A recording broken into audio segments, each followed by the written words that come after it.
Have no anxiety at all.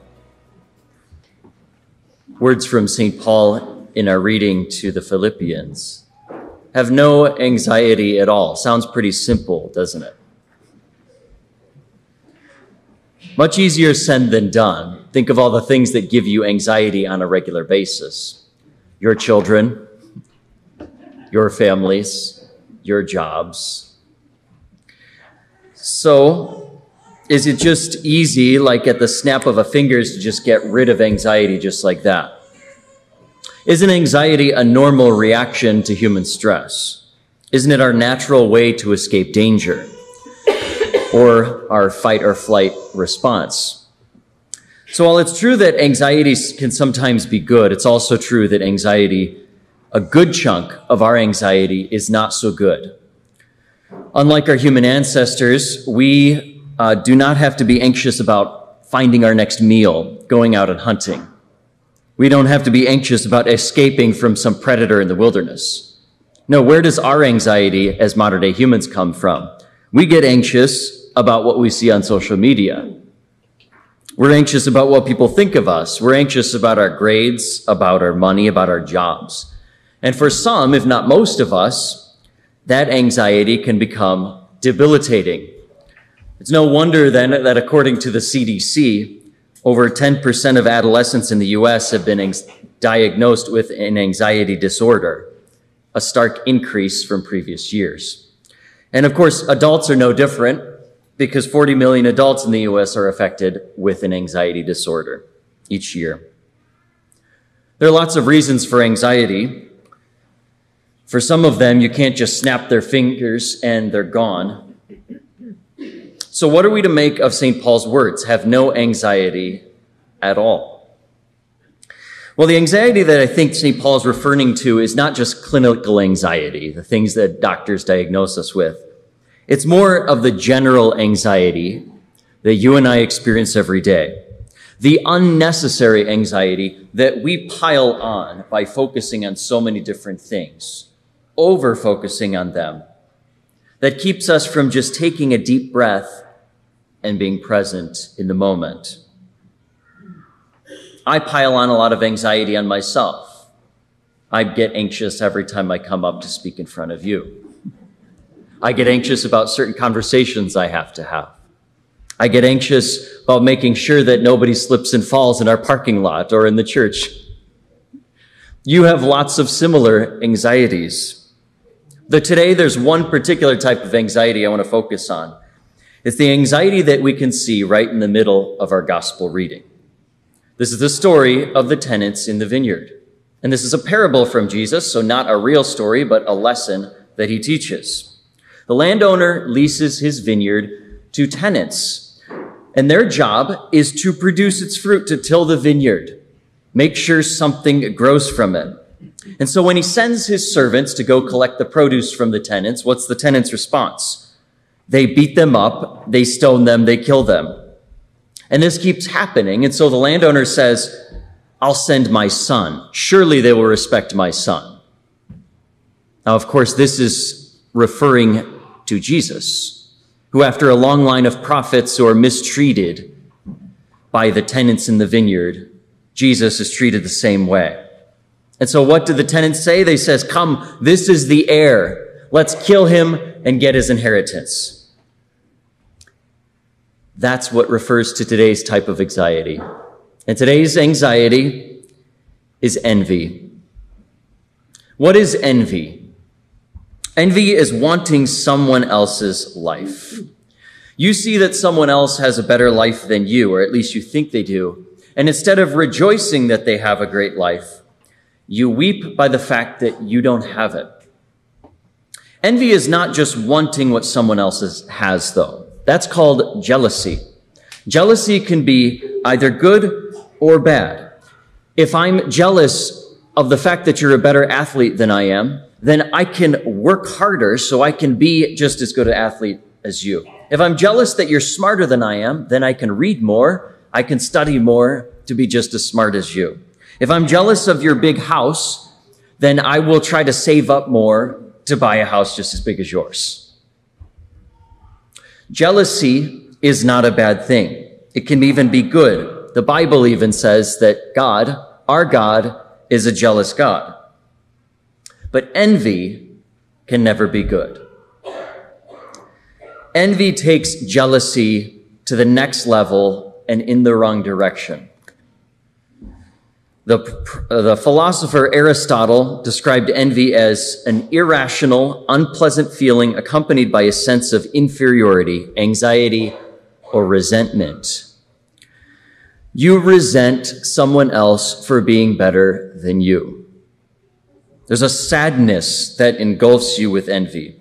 You are unhappy about another person's happiness. You weep when they rejoice.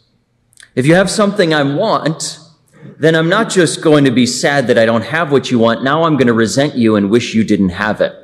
That's what envy is. And envy works in the opposite way. If you have envy, then when people fall down and they're above you, you secretly like it. Look at that person I don't like. They're better than me. When they make a mistake and they fall, I love it. That categorizes envy. Envy weeps when others rejoice, but it rejoices when others weep. Also, envy is the only one of the 7 deadly sins that does not give you any pleasure when you do it. Think of all the deadly sins that you could commit. Think of gluttony. Is there pleasure there? Yeah. What about lust? Same thing. Even when you're angry, there's a certain pleasure that you get, like a good feeling you get. Same thing with all the deadly sins. But envy is never pleasurable, because with envy, you're sad about something that you don't have. So that's what envy is. The next question is, how do we take care of our envy? How do you manage the envy that you might have? Let me point out 3 reasons of why you need to deal with your envy. The first one is this: envy derails your peace. Envy makes you sad at what you don't have. And here's how you know if envy has derailed your peace. Nothing is ever good enough. Your job's not good enough. Your body's not good enough. Your marriage is not good enough. Nothing is ever good enough, because we're always finding fault with someone else or with ourselves. And we're always, because in a global age where you see everything that's going on around you, we're always comparing ourselves. Remember the story of our first parents in the garden. God created them to be in complete friendship with him for all eternity. They had everything they could have ever wanted at their fingertips, but it wasn't enough. And our first parents were tricked into envy and reached out their hands to something that was not theirs.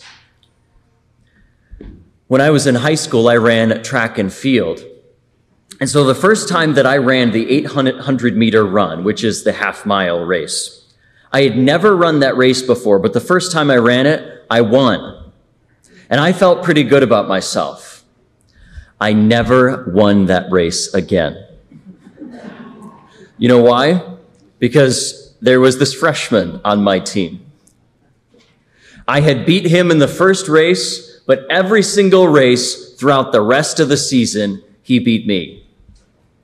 And I resented him for it. I was filled with this certain sadness in my heart that I couldn't be better than this guy, and he wished he was not as good as he was.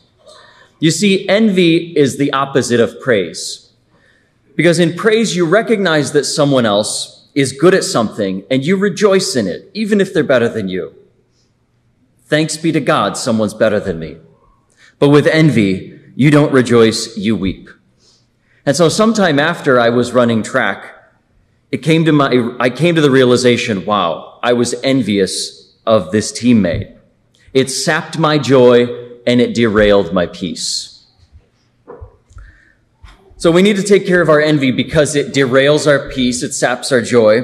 But second, we have to take care of it because it poisons our society. Our culture has groomed us to be envious. All it takes is for you to hold that phone in front of you and be scrolling through. There's whole industries built upon envy. Look at the beauty industry. Look at the bodybuilding supplement industry. When you look and see someone who's at a place you want to be and maybe you resent them for it, our culture forms that within us. Social media culture with our teens is built upon envy. How many of our young people are suffering with anxiety and other disorders because of what they see in front of them all the time? Who they're not and who they wish they could be. Look at our professional culture. Our jobs, someone makes more money than you do. What's your reaction? Sometimes it's to resent them because they make more or they have power over you. This even spills into our political arena. So look at all the venom that we see spilling out of Washington and throughout all of our national politics. Look at the upheaval we've seen in our House of Representatives. Do you think that that's about the issues? No, it's not because we disagree on the issues. It's about envy of power. If someone's up at the top, we got to bring them down. It's all across our culture. So first, envy derails your peace. It poisons our society. But third, the most important reason why we need to address our envy is that if you know what you're envious about, then you discover the ways that you justify yourself. If you learn what you envy, then you'll understand your own heart, because you'll find out what your heart is really after. And if your heart is not after God, then it's so easy to replace God with something else. The philosopher Soren Kierkegaard, about 200 years ago, said in his book, Sickness Unto Death, that if you live before God, if you center your life on God, you build your identity upon God, you make God your main source of happiness, then you won't be tempted to envy. But of course, we don't do that. We don't always live before God. We live for people's approval, we live for money, we live for experiences, and we live for achievement. And Kierkegaard says, if you want to understand what you see as the justification of your own existence, what you build your life upon, then look no further than your envies. He says, admiration of others is self-surrender, a happy self-surrender. But envy is unhappy self-justification. Admiration is happy self-surrender. Envy is unhappy self-justification. I did not admire the talent of my track teammate because my focus was not on God, it was on talent. And so in trying to justify myself based upon my talent rather than based upon God, I resented my teammate who had what I wanted. If it's not God who justifies my existence and your existence, then we'll be drained by envy all our life. And so in order to target our envy, we have to discover what it is that we use to justify ourselves. So back to St. Paul's words. Let's finish right back where we started. St. Paul says, have no anxiety at all, but in everything, by prayer and petition with thanksgiving, make your requests known to God. Thanksgiving. Learn to say thank you to God for what he's given to you, and you won't be envious. Praise. Learn to praise others for what God's given to them, and you won't be envious. After we do that, St. Paul says, then the peace of God, which surpasses all understanding, will guard your hearts and minds in Christ Jesus. Today, let's learn to say thank you to God. Let's learn to praise others and go from envy to thankfulness and from anxiety to peace.